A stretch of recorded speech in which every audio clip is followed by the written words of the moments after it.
Hola a todos, vamos a revisar la segunda parte de los gram negativos en general. Quiero decirte que eh, para los gram negativos lo vamos a agrupar en tres grupos grandes, más o menos. Las enterobacterias por un lado, los no fermentadores por otro lado, y hay un tercer grupo de no fermentadores que son especiales por su susceptibilidad especial. Entonces, son tres grupos.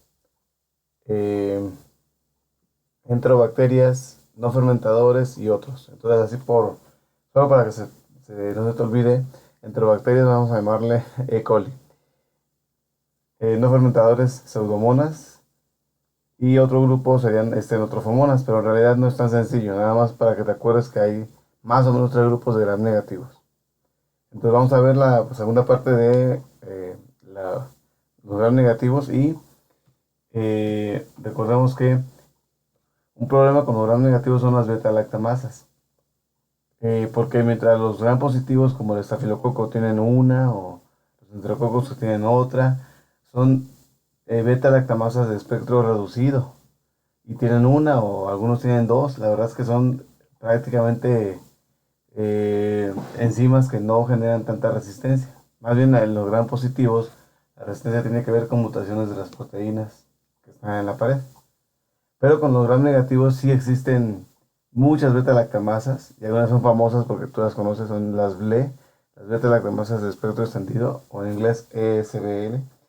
Eh, y la verdad es que es complicada su clasificación y complicado comprender qué hacen. Te comento, hay hasta ahorita cuatro sistemas de clasificación para las beta-lactamasas y van desde tiempos, desde hace mucho tiempo, donde se dieron nombres por su estructura molecular. La doctora Ambler les dio nombres con letras A, B, C y D, ¿verdad? De este sistema conservamos el nombre que le dio ella. A las B le llamó enzimas metálicas o metaloenzimas. De Richmond y Sykes, que fue la siguiente clasificación, le pusieron nada más clases del 1 al 5 y tenía más una orientación química, orientación estereoquímica. Luego la clasificación de Bush, que es famosa porque es esa clasificación que depende de sustrato, le pone la terminación asa y es ya la beta, perdón, la enzima que desdobla ese fármaco. Por ejemplo, si desdobla penicilina se llama penicilinasa.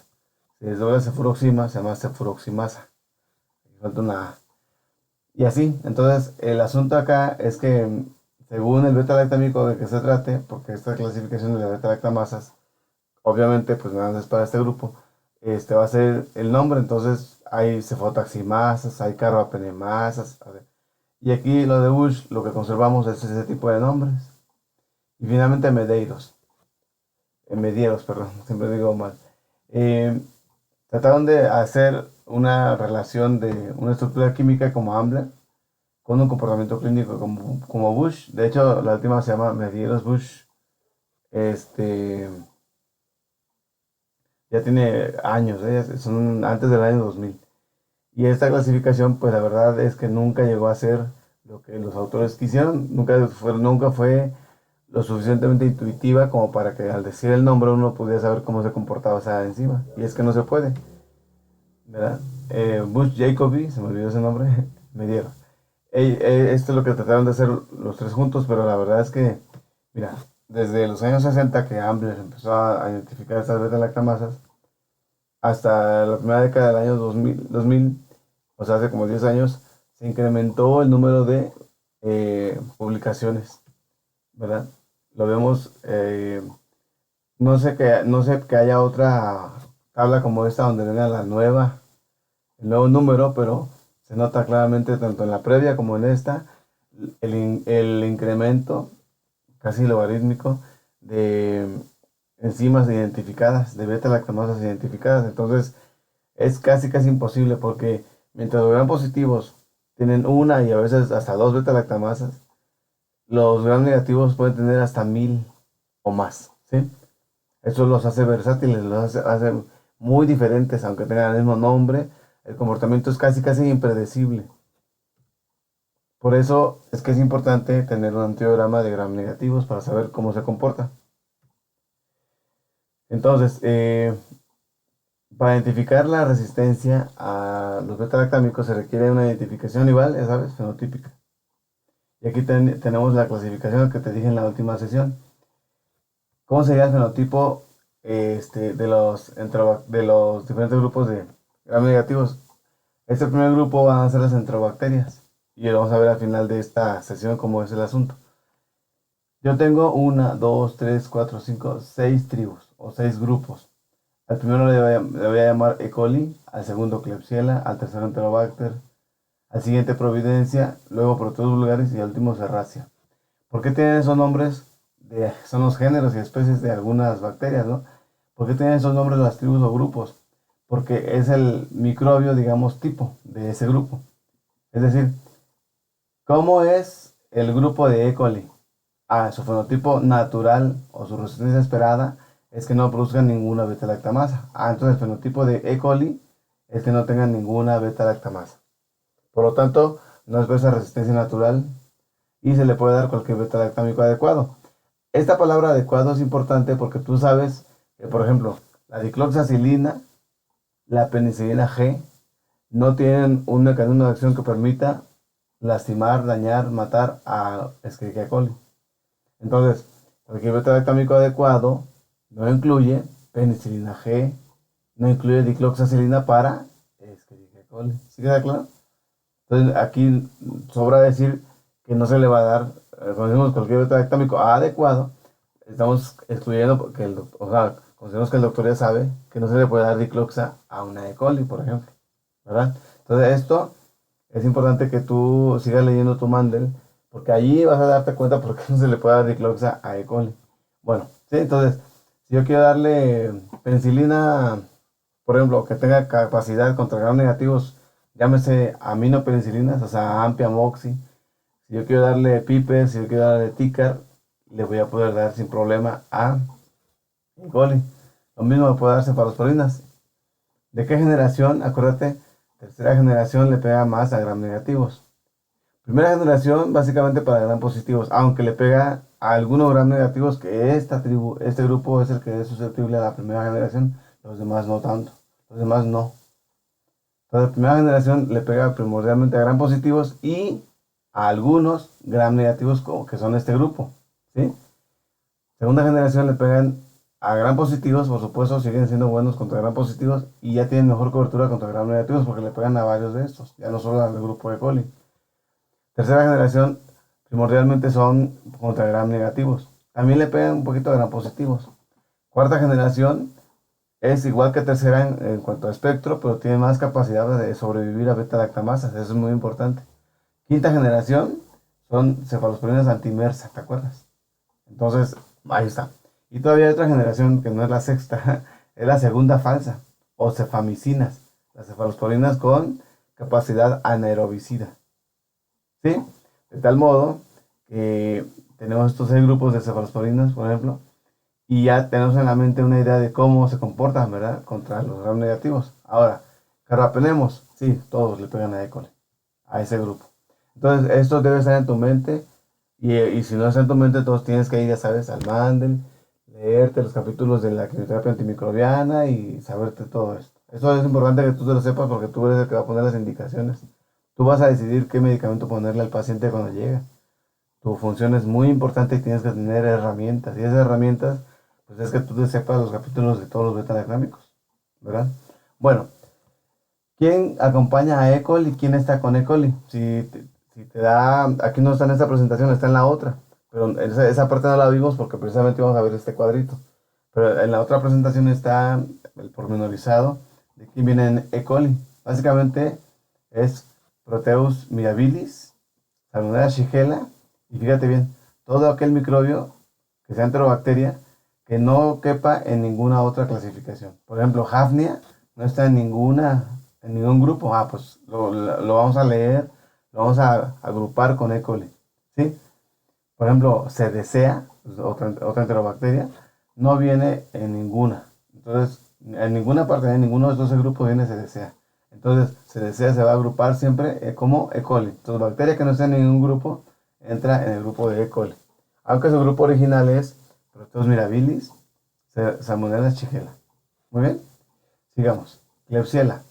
Klebsiella, su fenotipo normal, o aquí dice clásico, lo normal de una Klebsiella es que sea productora de penicilinasa. Y la penicilinasa de la Klebsiella desdobla ampicilina y su grupo, amoxi, ¿verdad?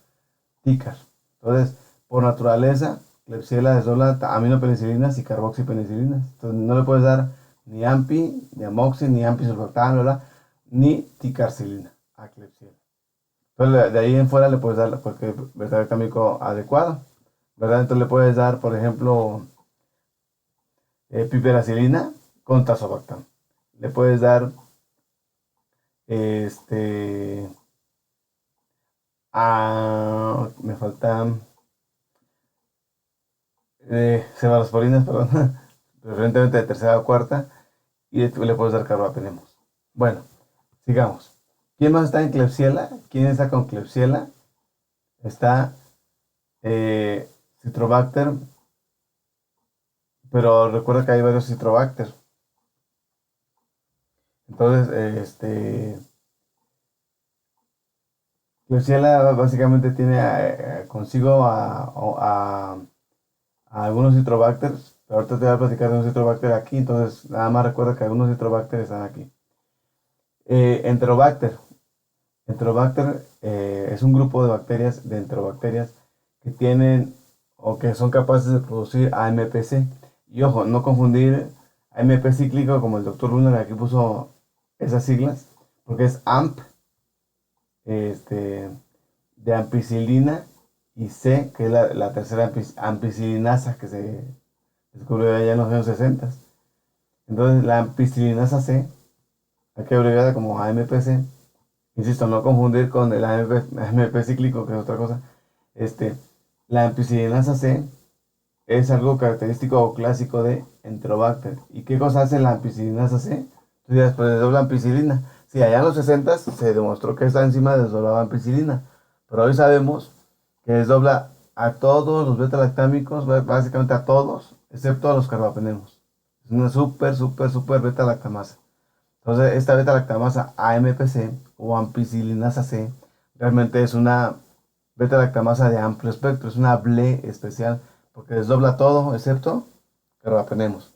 Entonces, si yo tengo, fíjate bien, este grupo, Enterobacter, que nada más tiene un compañero afortunadamente, Citrobacter fregundi. Citrobacter fregundi viene aquí con Enterobacter. Si yo tengo Enterobacter o Citrobacter fregundi, yo ya sé que su fenotipo normal es que sea una MPC y es inducible. Aquí es importante porque en cuanto yo le ponga cefalosporinas a Enterobacter, va a generar esta enzima. Si no está expresada, lo va a expresar. Entonces es posible que en un curso de tratamiento falle mi tratamiento. Entonces puede ser que llegó este bicho, lo empecé a tratar con ceftriaxona, porque ahí decía que era susceptible, decía el antibiograma, pero al cabo de unos días empezó a tener otra vez datos de infección activa. Y esto es muy característico de Enterobacter. Entonces, Enterobacter y Citrobacter fregundi, si no hay contraindicación, hay que darle directamente carbapenemos. ¿Sí queda claro? Porque tienen esta enzima inducible de manera común, es lo más frecuente que ocurre. Bueno, sigamos. Providencia. Providencia es una bacteria cuyo compañero es Morganella. Entonces, Providencia y Morganella son dos bacterias que tienen una beta-lactamasa que se llama cefuroximasa inducible. Pero, la peculiaridad de Providencia es que también desdoblan la mayoría de los beta-lactámicos y solamente les sirve carbapenem y céfalos de cuarta. O sea, Providencia y Morganella, cuando los tengas enfrente, más allá de lo que diga el antibiograma, ponle carbapenem o ponle cefepima. ¿Sí? Proteus vulgaris, cefuroximasa constitutiva. Aquí este nombre es un nombre genérico, porque realmente, salvo esta que es la MPC inducible, todas las demás tienen nombres extraños. Por ejemplo, en estas cefuroximasas viene no solamente una que se llama CUF, sino que vienen muchas más. Viene, por ejemplo, la CTXM, viene la OXA, viene el grupo de este de SHB, en fin, son beta-lactamasas que tienen nombres específicos, pero eso se logra cuando tú las puedes aislar la enzima. Y eso se logra casi por secuenciación, lo cual no está disponible en los hospitales y es un proceso que dura casi un mes. Entonces, para cuando te llegara el resultado de qué enzima tiene tu bacteria, pues quizás ya no se necesita el resultado. Quizás para fines epidemiológicos sí.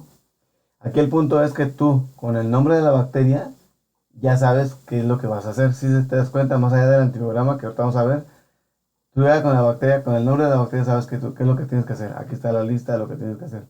Bueno, entonces, si yo tengo Proteus vulgaris, tengo una cephaloximasa constitutiva. Y esta, peculiarmente esta, es susceptible también a carbapenem y también a céfalos de tercera o cuarta. Finalmente, Serracia, ¿verdad? Tiene a una cephaloximasa constitutiva, perdón, y esta desdobla varias penicilinas, céfalos de primera y de segunda. De tal manera que lo que le puedo dar es carbapenemo y penicilina con el inhibidor, dígase pipertazo, dígase ticarclaf. Entonces, ¿qué tengo que saber de este cuadro? Más o menos a qué le puedo dar, más que el nombre, que te prometo que no va a venir esto en el examen. Esto no va a venir en el examen. La columna de fenotipo no viene en el examen porque es injusto. La resistencia más o menos, pero lo más importante de este cuadro es que tú sepas qué fármaco beta-lactámico le puedes dar al grupo.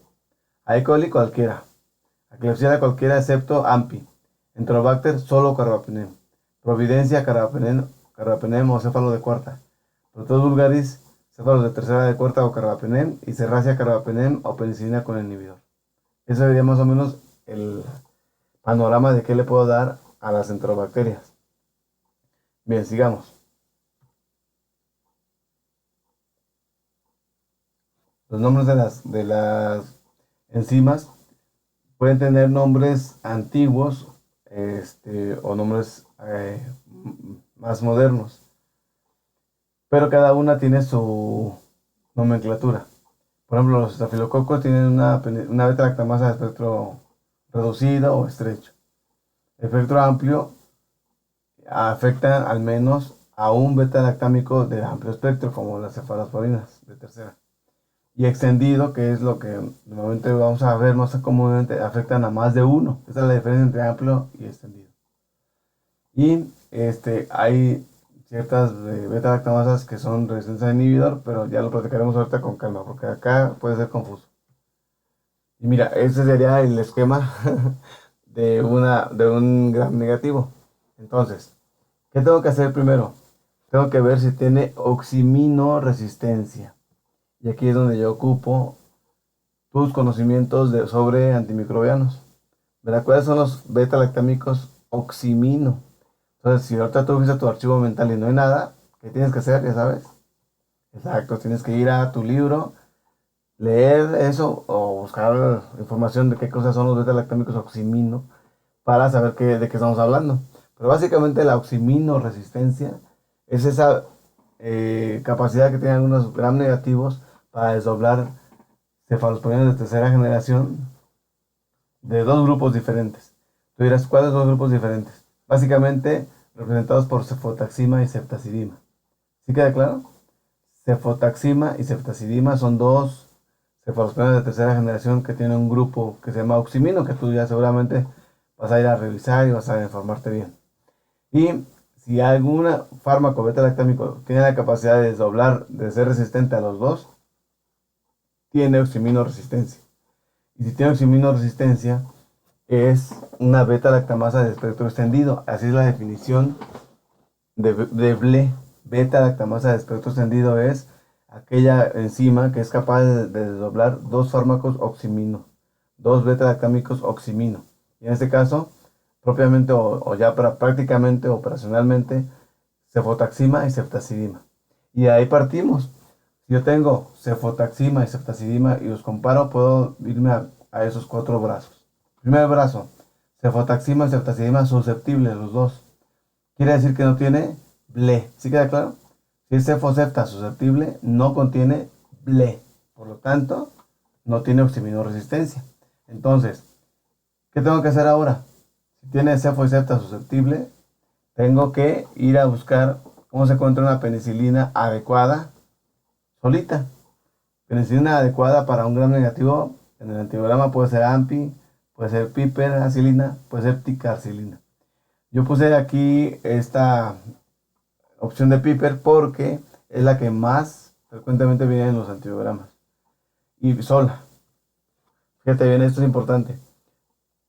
La piperacilina viene acompañada siempre en los fármacos, en los antimicrobianos. O sea, como medicamento, piperacilina siempre viene con tazobactam. Pero en los antibiogramas del Vitec normalmente viene sola y acompañada con tazobactam. Vienen las dos formas. No existe piperacilina sola en el mercado, no existe como medicamento piperacilina sola, pero sí viene en los antibiogramas. Y esto se debe porque está hecho para que el médico sepa interpretar qué beta-lactamasa tiene. Como hay más de 5000 beta-lactamasas, te estaba platicando hace rato, es imposible saber cuál beta-lactamasa exactamente tiene mi paciente. Lo que podemos hacer es darle el nombre genérico. Es una beta-lactamasa de este tipo o de aquel tipo, ¿sí? Entonces, tengo cefosepta susceptible, busco la penicilina sola adecuada, en este caso piper, pongo piperacilina sola, en medida susceptible. Esta bacteria tiene un fenotipo clásico. Me voy a regresar tantito al cuadro. ¿Quiénes pueden tener un fenotipo clásico que le pega a todo? Solo E. coli. ¿Se queda claro? Solo E. coli. Entonces, este cuadro que está acá sirve para conocer el fenotipo de cualquier bacteria, pero yo podría hacer el ejercicio, por ejemplo, con un Enterobacter, ¿verdad? Y me podría salir que sale un fenotipo clásico. Por ejemplo, sí puede pasar, ¿eh? Pero como tú no eres el doctor y dices Enterobacter cloacae es de los productores de AMPC. Entonces, ¿qué le voy a dar? Carbapenem. ¿Sí te das cuenta? En este punto, si tú tienes el nombre de la bacteria, identificar la bacteria, más allá del antibiograma, que es importante, lo que vamos a ver, lo estamos viendo, tienes que ya saber en tu mente, saber qué beta-lactámico vas a usar y justificar por qué, aunque te salga susceptible, tú dices, no le puedo dar ampicilina a un Enterobacter porque me va a hacer resistencia, porque yo sé que es productor de AMPC, tengo que darle carbapenemo.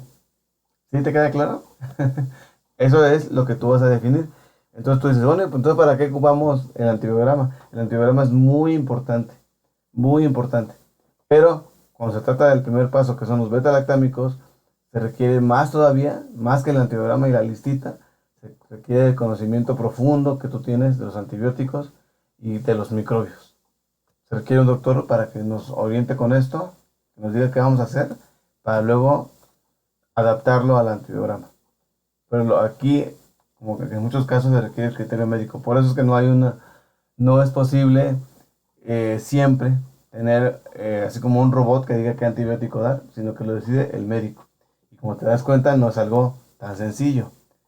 Pero esto requiere de amplios conocimientos, de mucha práctica, y eso es lo que pues intentamos. La verdad es que creo que me estoy quedando corto en el curso, pero es lo que intentamos de ofrecerte con este curso. Bueno, sigamos. Entonces vamos a suponer que es una cepa de E. coli, cefosepta susceptible, piper sola susceptible, es un fenotipo clásico. ¿Qué le puedo dar? Cualquier beta-lactámico adecuado. Acuérdate no dar ni cloxen ni penicilina G porque esos no son adecuados para un gram negativo. Ahora, ¿qué pasa si el piper sola me sale resistente? Tengo que voltear a ver cómo está piperacilina con su inhibidor, tazobactam. Si en mi antibiograma no viene piper, podría venir ampi y sería lo mismo. Ampi con sulbactam aquí. ¿Sí queda claro?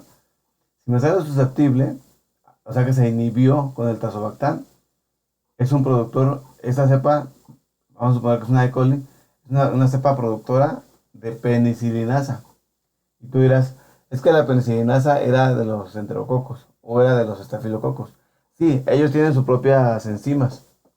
Es una beta-lactamasa de espectro reducido, la beta-lactamasa del estafilococo o penicilinasa del estafilococo, la beta-lactamasa del enterococo o penicilinasa del enterococo. Sí, son beta-lactamasas de espectro reducido. Pero también en los gram negativos, en algunos, vamos a suponer E. coli, puede tener una penicilinasa que desdobla AMPI, que desdobla, puede desdoblar piper, puede desdoblar ticker. ¿Sí queda claro? Es otra enzima. Pues se llama igual, lamentablemente, acuérdate de eso. Bueno, ¿qué le puedo dar a una penicilinasa, a una bacteria productora de penicilinasa? Le puedo dar penicilina con su inhibidor, porque aquí se está viendo que sí sirve, o céfalos de tercera, cuarta o carbapenem. Ahora, ¿qué pasa si con el inhibidor sigue siendo resistente? Es una beta-lactamasa resistente de inhibidor. Y aquí la diferencia con los previos es que no le puedo dar la combinación penicilina-inhibidor, sino solo los céfalos de tercera, cuarta o carbapenem. Este sería el brazo de los no tan fuertes, ¿verdad? Ahora, tengo en medio de los dos brazos, porque acá viene el brazo de los fuertes. Tengo en medio de estos dos esas cefalosporinasas que o desdoblan cefotaxima, como aquí, o desdoblan ceftazidima, pero no las dos. Estas enzimas, tú dirás, pues le doy la otra, le doy la que sale susceptible. No, no, porque lo más probable es que fracase. Lo más probable es que tenga el mecanismo para ser resistente a la otra, pero no lo manifestó aquí. Entonces, ¿qué hay que hacer?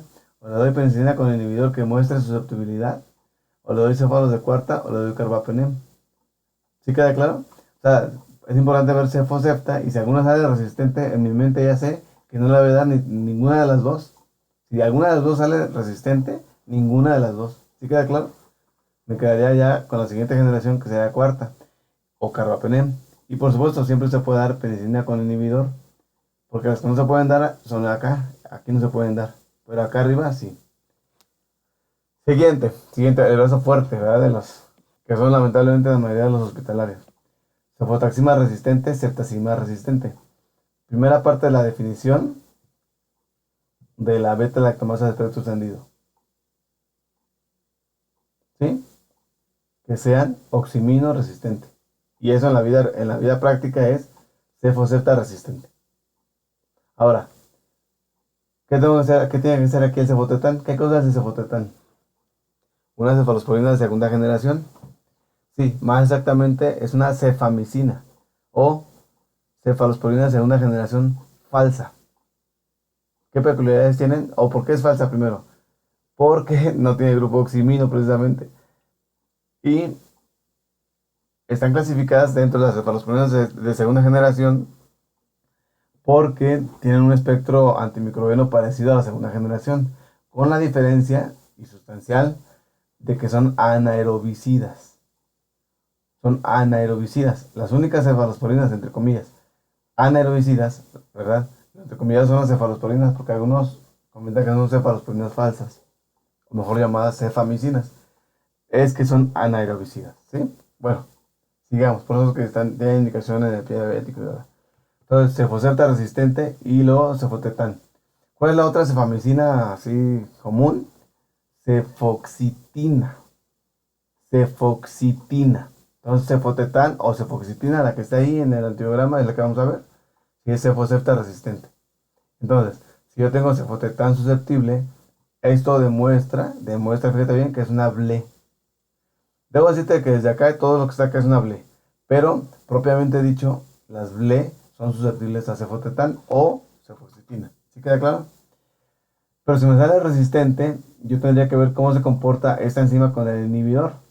No importa cuál penicilina traiga, sino el inhibidor. En este caso, tazobactam.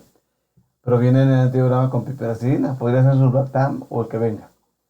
Si me sale susceptible, otra vez, confirmo que es una BLE. Y a las BLE que se les da penicilina con el inhibidor que ha sido útil o directamente carbapenem.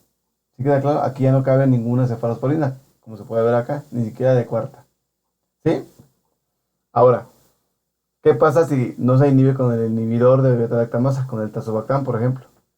Cuando es cefosepta resistente, cefotetán resistente y no se inhibe, es una AMPC.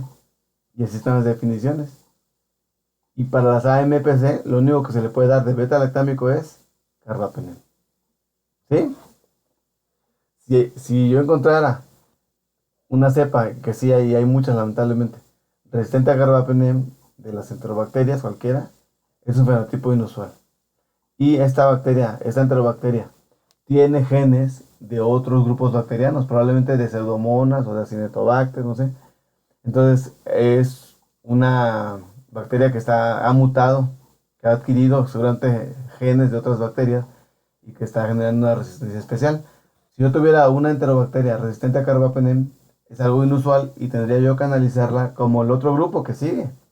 Entonces, hasta aquí lo que te quiero decir es que para decidir qué beta-lactámico voy a utilizar, tengo que tener todo este conocimiento. Entonces, ya en la práctica que vamos a hacer, vas a ver que no es tan difícil. Pero hasta que voy a dejar el video para que lo medites. Sigue la resistencia a aminoglucósidos. Y nada más quiero hacer un sumario. Para analizar un gram negativo, los pasos son 4. Primer paso, analizar beta-lactámicos. Ya, aquí está el método. Segundo paso, quinolonas, ciprofloxacina básicamente. Tercer paso, aminoglucósidos. Y cuarto paso, otros fármacos. Así eso es todo. Bien, entonces voy a dejar aquí el video. Ánimo, ya casi terminamos. Esta es la parte más difícil del curso, este cuadro. Decidir esto te hace medio infectólogo. Cuando vayas a trabajar, donde vayas a trabajar o a hacer tu subespecialidad y tengas un bicho difícil, acuérdate de este cuadro que te va a ayudar. Este cuadro, lamentablemente, como lo que te he platicado en el pasado reciente, no es científico. Hay un cuadro parecido en el libro del doctor Corbalá, el libro se llama Antibiogram, ¿te acuerdas? Entonces, ahí en ese libro vienen las definiciones de qué cosa es una BLE y qué cosa es una MPC y eso. Pero también tú puedes hacer el ejercicio, yo ya lo hice, de buscar así directamente artículos de que definan BLE, cómo se define BLE, y vas a ver cómo este cuadro está ad hoc de esas definiciones, cómo se define una MPC, etcétera. Bueno, sí, entonces hasta aquí dejo el video, ánimo, cuídate mucho.